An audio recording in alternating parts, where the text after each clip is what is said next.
Data Platform Geeks is a community initiative by eDominer Solutions, who also excel in SQL and Microsoft Data Stack and do various trainings through SQL Maestros, Peopleware India and India.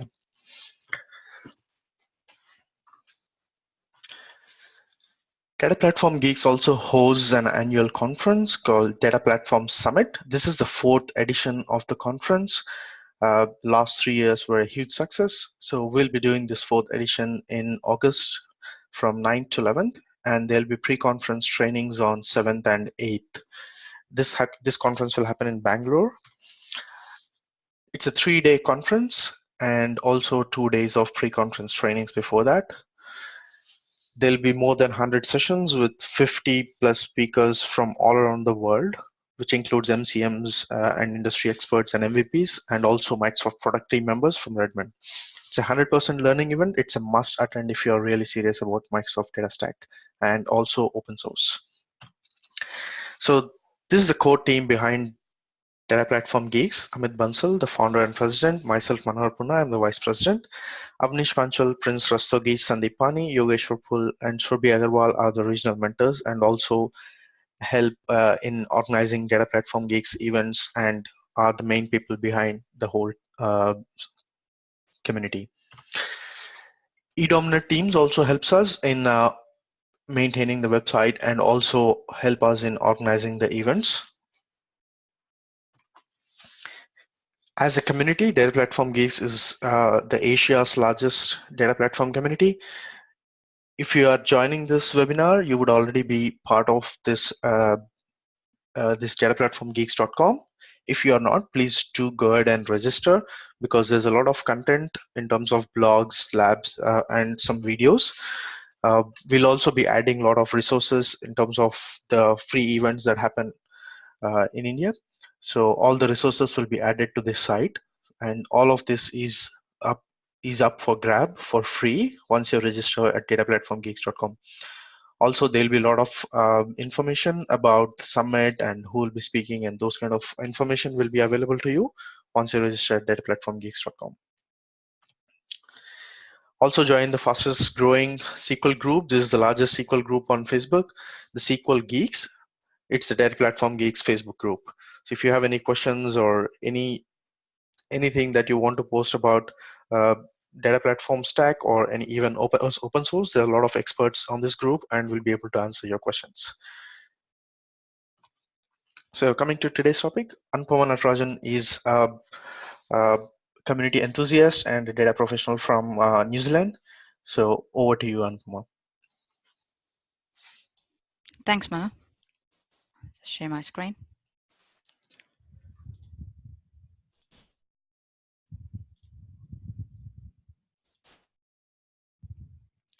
Great. Hopefully everyone can see my screen. Good morning, everyone. So it's 8 a.m. here in New Zealand. And today I just want to take you through the session of how to do cloud-based integrations using Azure Data Factory. So before we get into the session, a little bit about myself. I'm Anupama Natarajan, so you can call me as Anu. Currently, I'm living in Wellington, New Zealand. So I have got 15 plus years of experience working in the IT industry and currently working as a senior solutions architect for Unisys New Zealand. So my passion is more around data integration and business intelligence. It's more around how do we use the data and how do we make sure we get value out of the data for the consumers. So I have been, for the past 15 years, my experience is more around the Microsoft stack. And so after the webinar, if you want to reach me, so either you can reach me through my LinkedIn or you can check my blog or through my Twitter handle. So just in terms of the agenda for today's session, so I'm not sure how many of you are familiar with the Azure Data Factory. So I have decided to just give an introduction about Azure Data Factory. We will look into the components within Azure Data Factory.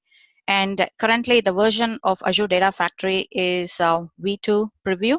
So that is in preview mode. And V1 is actually in general availability. So what we will do is do a comparison of what are the features that is available in V1 and what are the features that are coming in V2. And this session is predominantly focusing on the features in V2. And the reason for that is one of the fundamental issue that we had in V1, I think Microsoft tried and addressed that in V2. So which is around how do we utilize the current SSIS packages that we have got that has been developed already in organizations, and how do we utilize it on Azure rather than trying to build everything from scratch. So that is going to be the main focus for today's session. And I have also posted some reference links in this at the end of this PowerPoint presentation. And finally, any questions, I can take it through at the end of this webinar, or you can just again reach me through LinkedIn or Twitter handle. Great. Let us get into Azure Data Factory. So in simple terms, Azure Data Factory is pretty much ETL on the cloud. So most of the ETL currently, all the organizations are doing or within on-premises. I think the pattern currently with the cloud is like we start as an infrastructure as a service and people move on to platform as a service. But when it comes to the ETL technologies, I think we didn't have anything in the landscape of platform as a service. And I think Azure Data Factory is pretty much trying to bridge that gap. So it was, I think Azure Data Factory was version 1 was originally came a couple of years back, and a lot of organizations, including some of the clients I work with in New Zealand, they're also using the Azure Data Factory, pretty much taking on-premises data and pushing it into the cloud. So like every other organization, some of my clients also have got a lot of SSIS packages that they have built historically over the years. And when Azure Data Factory came released, pretty much their concern was, okay, do we need to rebuild all our packages on Azure Data Factory again from scratch? So what do we do with all the investments that we have already done in terms of SSIS packages? So this wasn't really addressed in version 1 of ADF release. So before we jump on whether Microsoft have addressed this or not, let us look at some of the components that was released as part of the Azure Data Factory.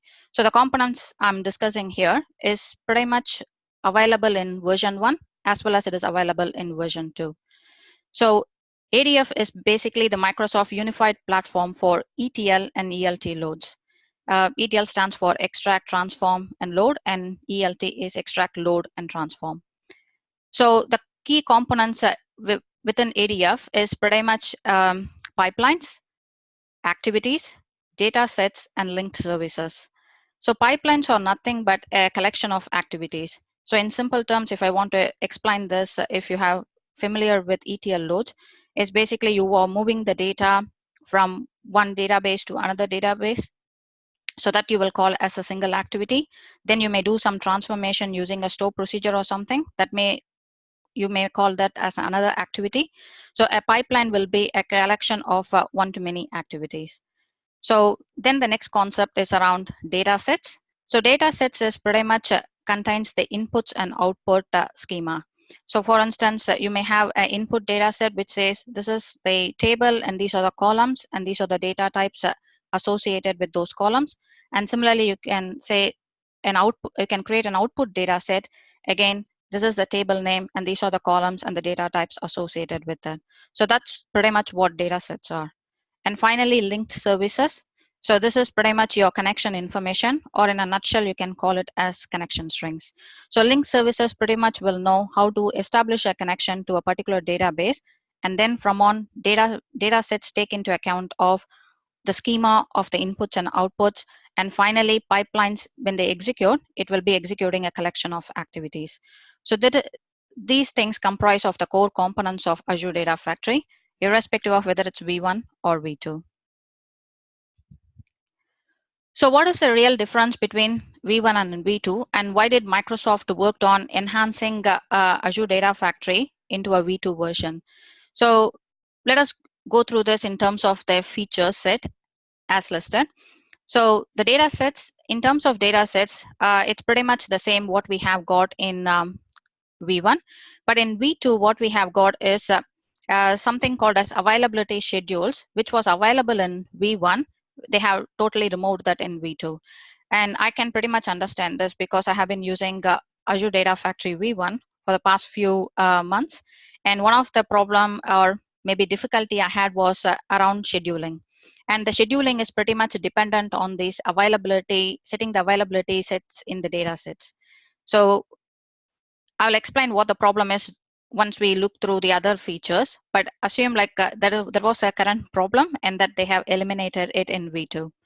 So in terms of linked services, it is pretty much the same. Both V1 as well as V2, they manage the connection information, but they have also added something called as integration runtime in ADF V2, which we will see in detail in the subsequent slides. So in terms of pipelines, again, more or less it's in V1, it's one or more activities that are tied together. And again, you can schedule a pipeline. When I mentioned about there is a bit of difficulty in scheduling, it's because of this. Because you can schedule it at a pipeline level as well as you need to schedule it at a data set level. So this is in version 1, we had some problems because if you don't get that right, probably the pipelines doesn't pick up the schedule. So I think now in V2, they have addressed this difficulty that the customers were having. So now they have moved the scheduling totally into a trigger-based resources. Then the next feature is the activities. So activities are basically performing certain actions within the pipeline. And in V2, they have enhanced or brought in additional activities like control flow, which allows you to do looping and branching. In V1, you can't do any looping or branching. So pretty much you can create an activity and you can't say like, okay, loop through a file or loop through a folder. I have to process every single file. That's not easily achievable in V1, but in V2, they have introduced these additional features which will allow us to do.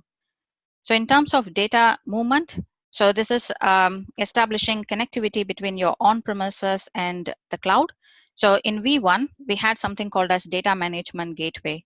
So actually the gateway has to be installed on premises so that it provides you the connectivity between your on-premises databases to your cloud databases.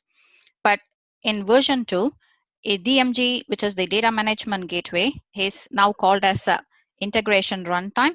And integration runtime comes with multiple flavors, and which we will see down in subsequent slides. So assume currently like a DMG is now called as integration runtimes in version 2. So the next feature is around parameters, and parameters was not applicable for V1 at all. There is no way you can pass a parameter or anything in ADF V1, but ADF V2, you can just have a key value set of parameters and they are read only, but it is at least usable because you can pass parameters at runtime. So in terms of expressions, again, V1 doesn't allow you to use built-in expressions or anything in your JSON. It's either you can use some functions or system variables, but other than that, you can't use any other expressions. But in V2, like you can use expressions in the JSON statements. So in terms of pipeline runs, so this is there is no concept called as pipeline runs or something. It's just a pipeline executes and that's it. And then you get the history of those activities. But in ADF version 2, that you have a single instance of every pipeline execution, which is your collection of activities. Finally, scheduling. I think this was really a nightmare in V1, and I have to refer through a lot of forums and things to get sometimes the schedule right. So this is simple things like configuring a daily schedule, but it has to run on a particular time rather than running on a midnight. While in ADF V2, they have made the scheduling process much more simpler. So in terms of they have abstracted the scheduling process outside from the data sets, which is a good thing. And now you have separate scheduler triggers that you can configure for any time slots that you want to schedule it for. So these are pretty much the comparative features between V1 and V2. And V2 is targeted more around identifying the pain points that customers had with V1 and pretty much trying to address that in V2. So the key reason of or key enhancement I personally see in Azure Data Factory V2 is more around the ability to lift and shift your SSIS packages that is running on premises instead of running it on premises to move it onto the cloud and manage it on the cloud using the cloud capabilities. So this is what personally I feel that is one of the major feature that Microsoft has released as part of ADF V2. So the rest of the session is more around how we do this lifting an on-premises SSIS package and making it to run on the cloud. So before we get into how do we do the lift and shift? Some of the key terminologies or key concepts in terms of version 2, it is good to understand that. So one of the key term or key concept is integration runtimes. So integration runtimes, as I said, like it is establishing the connectivity as well as it manages all the data movements and the transformations when your SSIS package is executing. So with Azure Data Factory, there are 3 types of integration runtimes. If you compare this with version 1, we called it as a data management gateway, and there is no multiple versions or anything. It's just a single version that you install it on premises and that establishes the connectivity between your on premises and Azure. But with ADF, we have 3 types of ADF v2, we have 3 types of integration runtimes. One is the Azure runtime, which is pretty much moving the data between the cloud services. So if you have a data available in SQL Azure or a SQL data warehouse and you have to exchange data between them, pretty much you can go with your Azure integration runtime. And that is something called a self-hosted, which is moving your data between on-premises and cloud services. So here we are talking about your data is sitting in on-premises database, and you want to move the data onto cloud data source, and you can pretty much use a self-hosted integration runtime for that. And final one is your Azure SSIS. So this is pretty much organizations where they have heavily invested and they have developed all the SSIS packages, and now they want to just take these SSIS packages rather than investing on the infrastructure on premises. They want to just run the SSIS packages on the cloud. So from a data source perspective, it doesn't matter. The data sources can be either on premises, or it can be a combination of your source being on premise and destination being on cloud, or vice versa. So the concept of Azure SSIS integration runtime is more around running your SSIS processes on the cloud rather than on premises. Great. So when we talked about integration runtime, the first thing you have to do is provision the integration runtime. So that forms the basis of Azure Data Factory v2. So I'll just show you a demo in the subsequent slide, but just understand the provisioning process, and then we can say that in action. So the provisioning process of the integration runtime can be done in 2 ways. The first one is either using custom code or PowerShell, or Azure SSIS can also be provisioned via the ADF v2 portal. So this is the UI has been available recently, which allows you to provision the runtime using the portal, or you can use PowerShell script. So I will show you both the things, like around the PowerShell as well as the portal. Unfortunately, I'm not going to create the runtime from scratch. And the reason for that is currently the provisioning process takes 20 minutes. If I do that, then pretty much that's what I'll be showing in the whole webinar. So I will just show you the portal currently.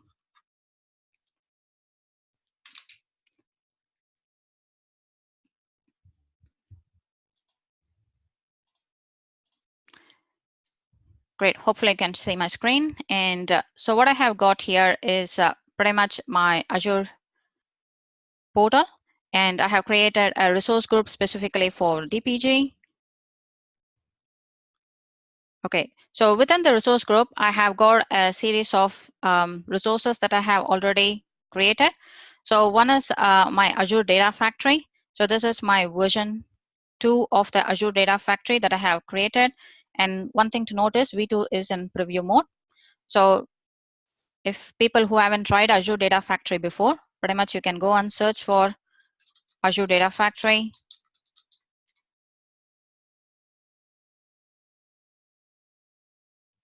So as part of creating this service,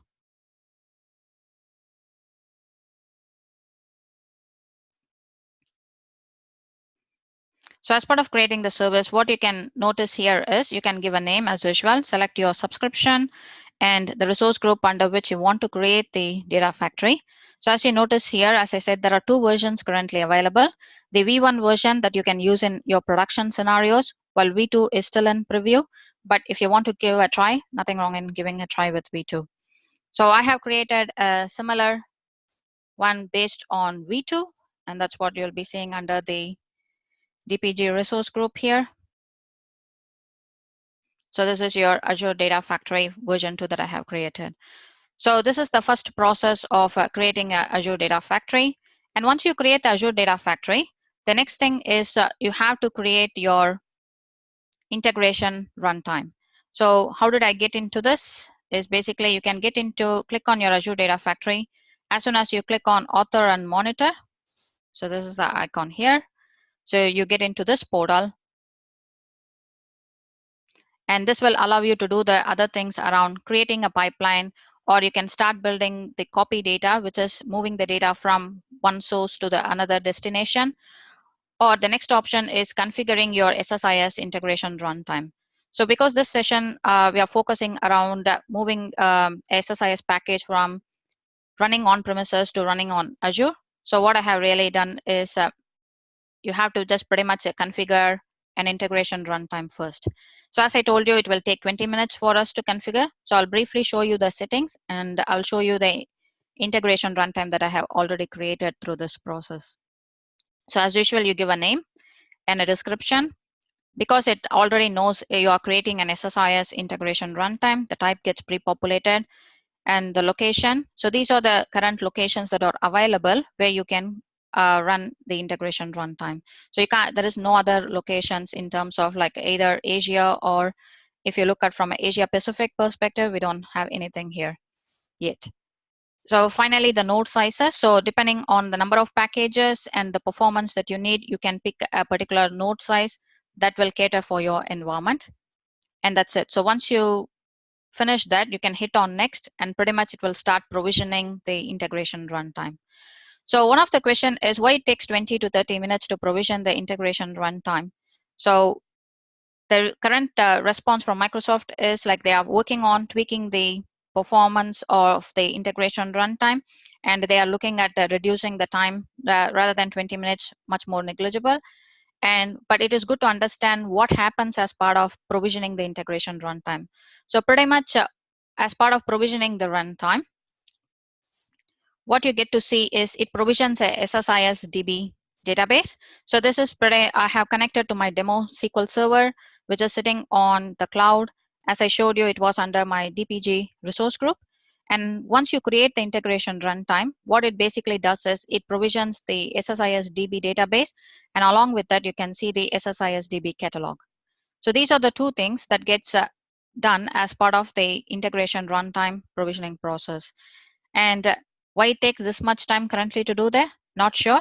But as you say, like it has to create a whole heap of tables and a series of store procedures that you can normally perform in a SSIS DB stuff. And still not sure why it takes that much time other than creating tables and store procedures.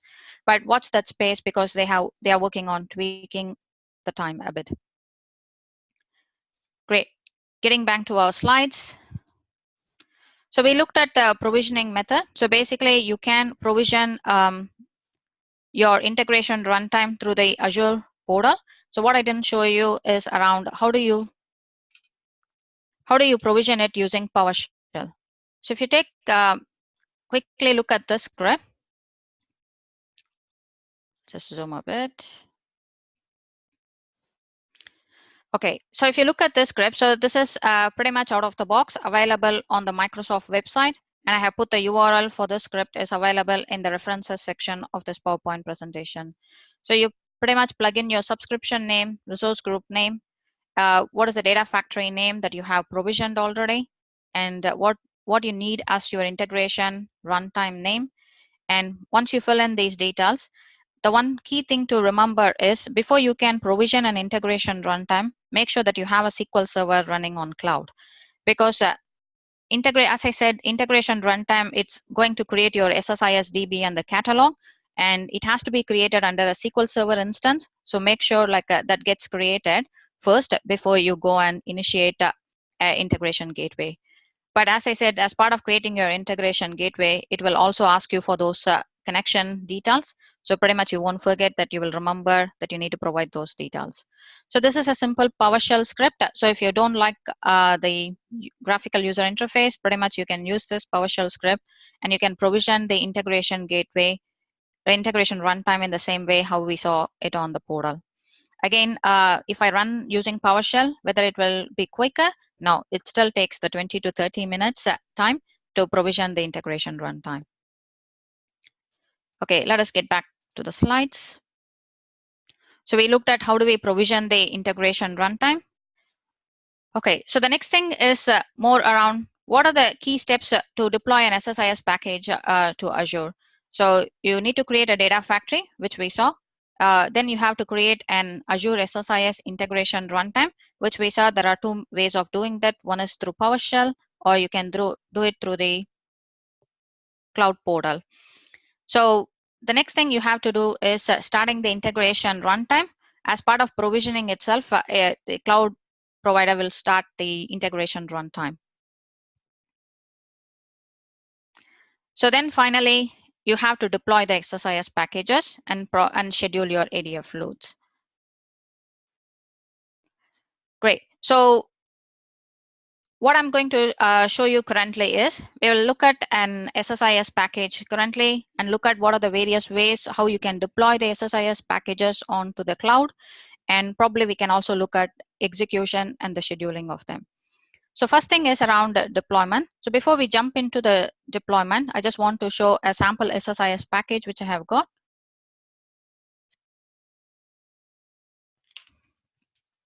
So let me open a sample SSIS package here. So this is just a simple SSIS package. I have got my source table and the destination table sitting on the cloud. So what I'm going to show here is I'm going to run SSIS on the cloud itself using my Azure Data Factory. And how am I going to do the deployment? How a typical SSIS deployment is going to look like is what we are going to see here. Okay, while my Visual Studio is firing, just let us look at the deployment methods. So currently there are three ways that you can perform deployment of your SSIS packages to Azure. So you can use your typical SSMS or SSDT. Sorry, it's loading here.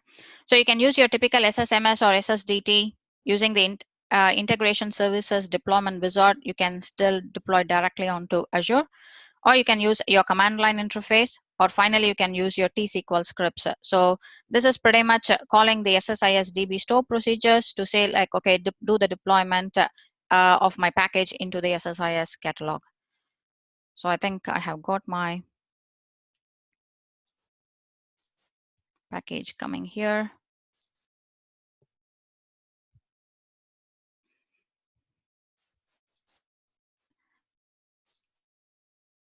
Still it's loading, so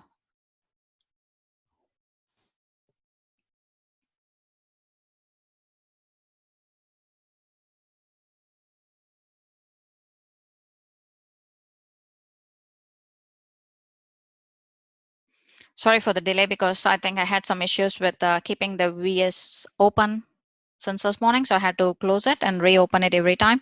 So I just thought, okay, I'll open it during the session. Great. While it is still opening, I'll just move on to the subsequent slide so that we don't waste the time. So after deployment, it's more around execution.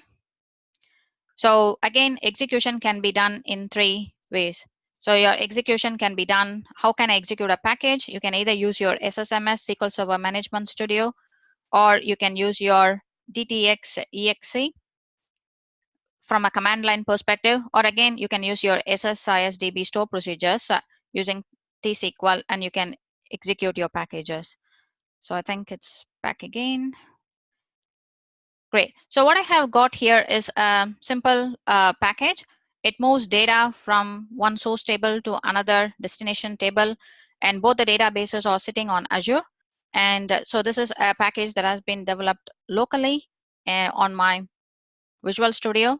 So if I want to just deploy it, pretty much you can just go into project, and I can just hit on deploy. And this is typically like if you have a SSIS catalog on premises, the same way you can do the same deployment here onto the cloud. So I just click on next. So here, this is my SQL Server name where my SSIS DB is available. And I have got a SQL authentication. So let me get my login here.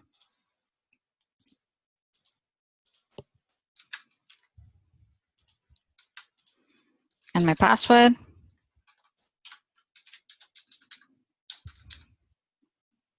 Hit on connect. Great. So because I have already deployed this, it says like the project with this name already exists. But if I hit on browse, so pretty much I can see, okay, my folder name is dpg.lift and shift, and I have got a project already sitting here called dpg.lift and shift. So I'll pretty much going to continue and publish this. So while the deployment is happening, so what you can see here is pretty much I have got 3 instances open. One is my local instance that is running on my desktop, and the other one is the demo SQL Server, which I'm running on Azure under the DPG resource group. So here you can see, because I have provisioned the integration runtime, it has created the SSIS DB database and my catalog. And finally, so this is, you can see the other view of the server, where I have got some additional databases here, which plays as a source and a destination for my demo. Great, let us see. So the deployment is successful. So in terms of execution, what I want to show is, so I'm just actually,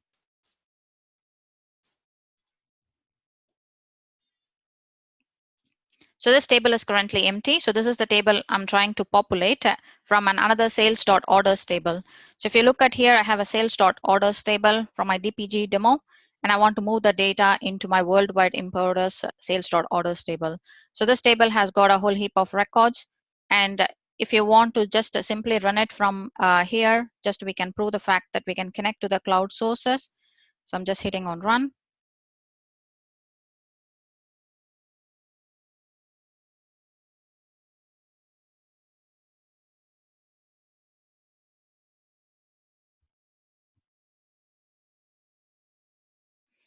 Great. So we are just going to look at the data flow.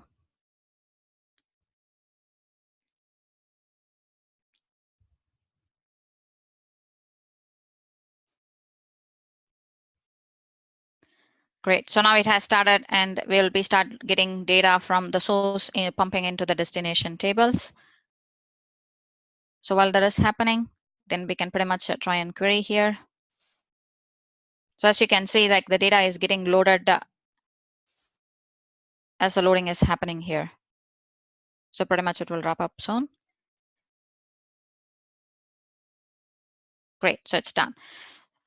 So now you can see the data gets loaded here. And because I'll be executing it and I don't want to get into the violation of primary key, I'll just truncate the table. So this is just proving the fact, like when you're running it from the Visual Studio, you can still see the data getting populated into your Azure tables. Okay, so now we have done one part of it. One is trying to execute your package from from Visual Studio. So the next thing we are going to look at is, now I have deployed the package into the SSIS DB. And as you can see here, my sample package is listed here. So as part of the sample package listed here, I can just right click, and I'll just do a configure because I have used a SQL authentication for this. So in general, it doesn't need like you have to always use SQL authentication. You can also use Windows authentication. Yeah, it has got my credentials here properly. Great. So let us go and execute it. So this is another way where, as you can see, I have published the package onto my SSIS DB or the catalog sitting on Azure. And now I'm doing the execution on Azure directly. So this is one of the mechanism how you can actually run your packages directly from your SSIS DB. So this is getting to load. So in terms of execution, there are multiple ways you can perform the execution. So let me just refresh this.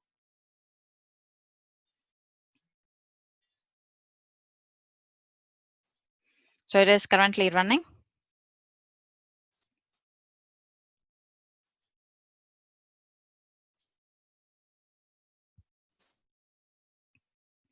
Great, it succeeded now. So if we go back and check the table which we truncated, so we can see the rows again. So what we have now done here is we deployed our package onto SSIS DB on cloud and pretty much executed it from the SSIS DB on cloud. So this is one way how you can deploy the packages and execute it. The other option is basically you can create, so because if you have a SQL agent already running on premises, and so this is not a purpose like people will be using it for, but if they want to use the SQL agent to schedule the packages using SQL agent rather than using the scheduler on the cloud. If you still want to manage your scheduling through your SQL agent on premises, you can still do that. And that's what the next demonstration is going to be about. So here I have got my local SQL Server instance here. So as you can see, the local SQL Server instance, I have got a SQL agent available and it is running. So the purpose of this is basically saying, okay, I will create a job on my local SQL Server agent. Pretty much it will be invoking the package that is sitting on the SSIS catalog on the cloud. So the scheduling is managed on premises, but still the catalog, the execution will be running on the cloud.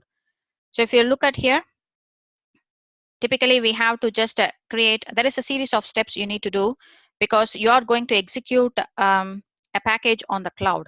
So in order to do that, first thing is you have to establish a link server connection between your agent and the SSIS on the cloud, because otherwise it won't be able to know like how to connect to the SSIS DB on the cloud. So there is a whole heap of commands that you need to run in order to set up your SSIS, the link server between your agent and your SSIS DB on the cloud. So here it is pretty much executing the add link server command. So I have specified the server name, link server name as Azure link server. And I have said, okay, this is the SQL server where I have got my SSIS DB and the catalog name as it is. So once you have executed this command, and again, this is you are executing on your on-premises agent server. And then the next thing you are creating is adding your credentials for your linked server. So for my Azure link server, so this is my user account and the password for establishing the connection. And finally, you're setting the server option for the link server. So once you have created the link server, pretty much you can go and create a job in your SQL agent to execute the package. So here I have got a simple job that I have already created. So as you can see, it is pretty much going to properties.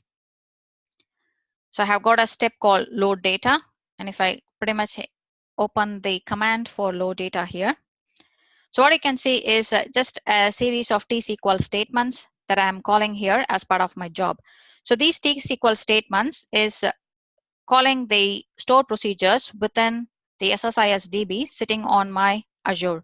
So this SSIS DB we are actually talking here is actually sitting on my Azure, and that's why I have referenced it with my Azure link server and saying this is the folder name and this is the project name and pretty much the package name. So exactly how you're doing the same execution from on premises, this is what exact commands will be, but only thing is you are creating a link server to establish the connectivity between your on premises agent and the SSIS DB that is sitting on Azure. So that's what the job configuration is. Once you have created that step,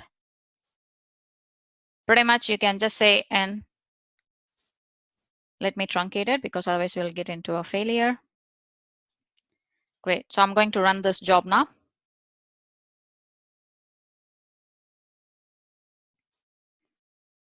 Great. So while it is running, so pretty much what we are trying to do here is we saw how to execute a package directly from the SSIS DB catalog. So the next thing we are doing here is if I want to schedule a job using my on-premises SQL agent, how can I do that? And pretty much how can I establish the connectivity to Azure SSIS DB through a link server and pretty much create a job that executes the package sitting on the cloud. So while this is running, we can try and query this. As you can see, it is getting populated and my job has successfully run. So I'll truncate it again because there is another way how you can execute the packages also. Great. So we have seen both these methods. The third one is pretty much using the Azure Portal itself to try and execute the jobs. So how do we go about doing that? So as you can see here,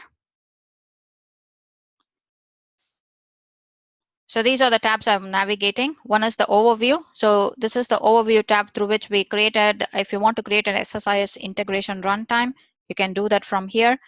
Then you have got the authoring area. So here what I can do is I can create a pipeline. So instead of scheduling the job using my on-premises SQL agent, suppose if you don't have a SQL server running on your on-premises at all, or if you want to totally move into the cloud, then pretty much you can create your pipelines here, which will take care of executing your packages. So I have got a pipeline created here called load data, and pretty much it has got a store procedure that I want to execute. So I have just dragged and dropped this under general. I have store procedure, and I've just dragged and dropped it and started setting some configuration settings. So I have got load data as my name of my store procedure here. So it needs an account. So again, as we saw in the on-premises SQL agent, we established the connectivity through a link server. Similarly, from the Azure Data Factory, we need to establish the connection to the SSIS DB. So the way to establish the connection is to create a linked service. So if it is a new one, hit on new, you create the link service, specify whether the SSIS DB is residing on Azure SQL database, and then which subscription it is. And you can provide the service SQL servers that are available under your subscription, and make sure select the server which has got the SSIS DB. So once you provide these details, a linked service connection will be created, and you can pretty much test the connection also to see whether the connectivity is working or not, and it's successful here. So the next thing is now you want to execute your package. The way how you execute the package from using a store procedure activity is by calling the execute SQL. So what it is you are executing, calling the job using a execute SQL, and the content of this is, let me put it in a notepad so that it's easier for you to look at. Okay, so if you look at,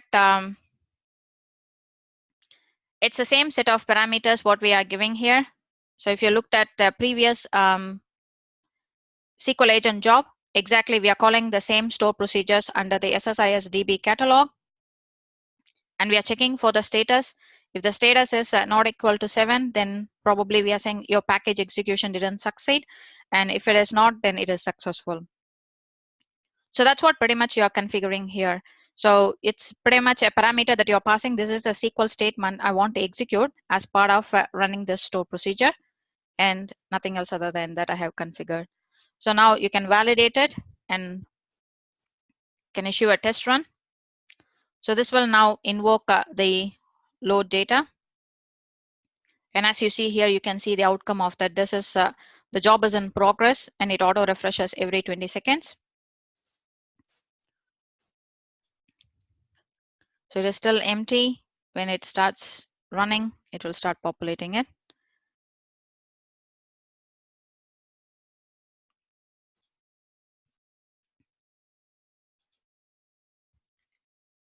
Let me wait for that.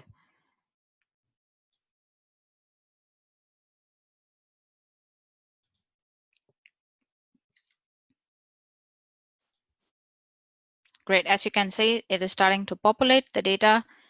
And once it is complete, it will automatically refresh and tell us whether the status was successful or failure.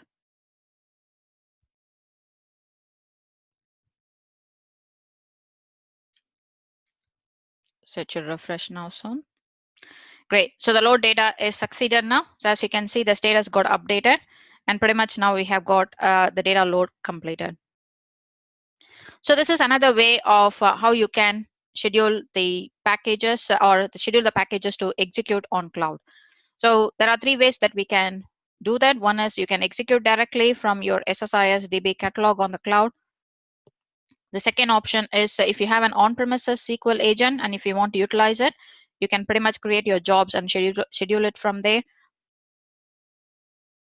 Or what you can do is you can schedule it using the Azure Data Factory V2 portal. So let us get back on to our slides. I think I have just retained the continuity of the demos. So pretty much it will be a recap of what we have seen. So as I said, the execution, it can be done in 3 ways, which we were looking at. So in terms of monitoring, again, we saw the report that comes as part of running the job internally, which is your reports that is available as part of SSIS DB. So that can tell us whether your execution was successful, how long it took, and so on. Similarly, you can monitor your loads using your pipeline execution on Azure V2 portal. In terms of scheduling, so there are 3 ways of scheduling your SSIS packages that is running on cloud. So the packages are sitting on cloud, but I can still run the job from an on-premises SQL Server agent, or I can invoke it through a Azure Data Factory store procedure activity. And final thing is you can also use a SQL database Elastic jobs. I think because I don't have much time today to cover off the Elastic jobs, probably I'll run that as a separate session because Elastic jobs itself is a separate topic of its own. So we saw the demo of the scheduling also. So there is a whole heap of references for you to get started. Like, okay, how do I deploy an SSIS package, or what are the comparison between V1 and V2, which we discussed. I think these links will have more details. I have just got abstracts of information in the slides, but if you want more detailed information, you can navigate through these URLs. And also the key thing is anything running on cloud, you need to be pretty much clear about the pricing. And I have got a link here in terms of how the pricing model works for Azure Data Factory V2. If you're already using V1, make sure you check the V2 pricing model because it is a bit different than your V1 pricing model. So in a summary, Azure V2 has got, ADF V2 has got more features than ADF V1, and Microsoft has addressed some of the pain points that we had in V2, pain points we had in V1 has been addressed in V2. And the key thing is the lift and shift SSIS to Azure. This will be a big boost for organizations because all the SSIS packages that you have created and you have got heavy infrastructure, trying to run them on premises, now you can utilize the PaaS model and move them onto the cloud. So for me, that is a big win for a lot of companies. Great. So before I take any questions, I will hand over to Manu. Thanks, Anu. I'll just swap the screen for a bit before you start answering the questions. Hopefully you're able to see my screen. Okay, so if you have any questions, you can pop in the Q&A section now, and Anu will be answering them in a bit. I already see there are a few questions, but if you have any questions that we are not able to answer today, we'll be able to answer them if you can post it on our SQL on our Facebook group or the LinkedIn group. Not just related to this topic. If you have any other questions also, please feel free to drop in your questions there. A quick word from our sponsors. SQL Maestros Learning Solutions. They do a lot of advanced training on SQL Server and the data platform stack. They have a huge list of hands-on labs, and the best way to learn something is basically go ahead and try and do it yourself. So this gives a very good platform to actually try anything and learn stuff. So they also perform on-site training and SQL Server health checks. So this is just a glimpse of the hands-on labs that are available. There's a huge list. If you can see the page numbers at the bottom, so you will find so many labs. There are a few labs which are for free, so you can go and try them. But there's a huge lot of set of resources that you can access once you get a paid subscription. So thank you for your time to join today. So I'll hand over to Anu for answering the questions. Sure. Thanks, Manu.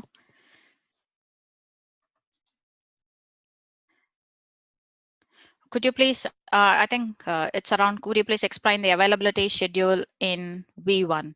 Yeah, so the availability schedule in V1 is basically, that's the only way you can do the scheduling. Normally you can set the start dates and end dates. Okay, from which date to which particular start date and which particular end date I want to run the pipeline on. And also like you can specify the frequency, whether you want to run it on every 15 minutes, because 15 minutes, it's your minimum duration that's available. But from there on, you can say whether it's on a daily basis I need to run, or is it on a weekly basis, or is it a monthly basis, and so on. So that's what was available in V1. The difficulty in terms of what we had is I had a client where I had to schedule ADF loads on a daily basis, but the daily basis by default, the version 1, what it takes is midnight, and which is a UTC midnight.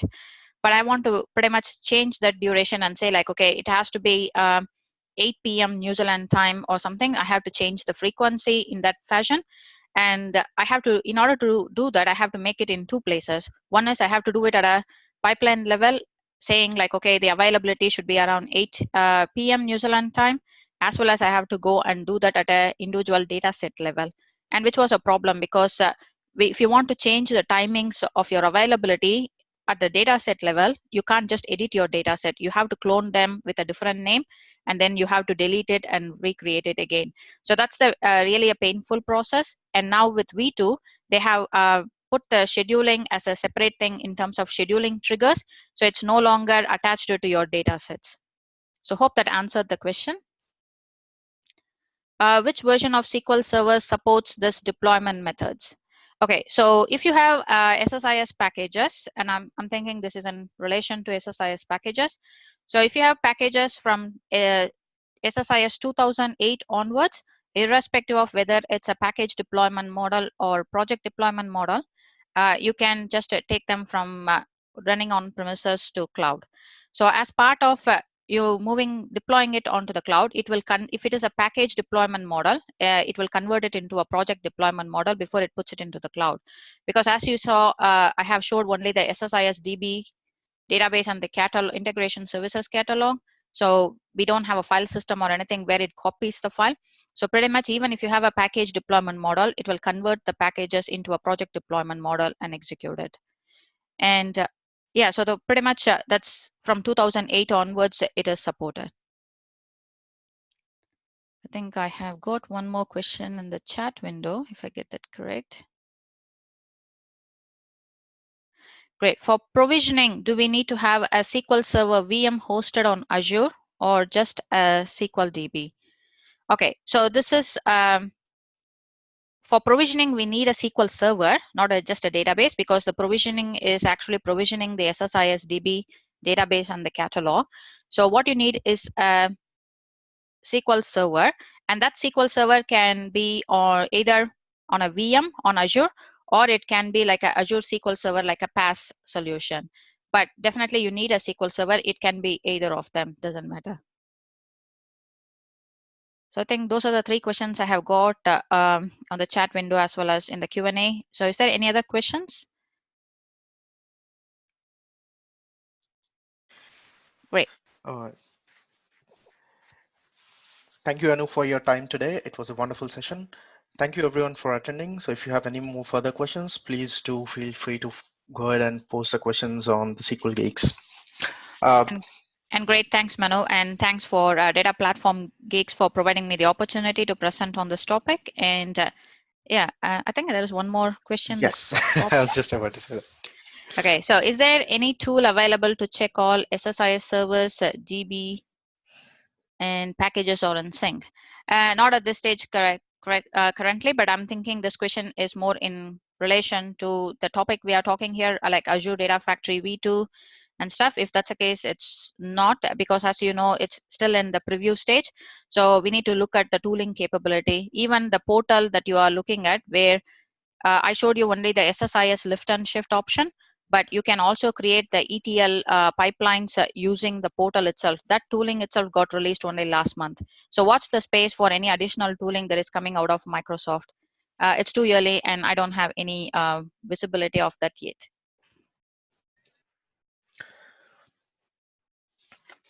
All right. Great. Thanks, Manu. Thanks, Anu. Thanks, everyone, for attending and taking your time today. Have a good day ahead. Great. Thanks, everyone. See you.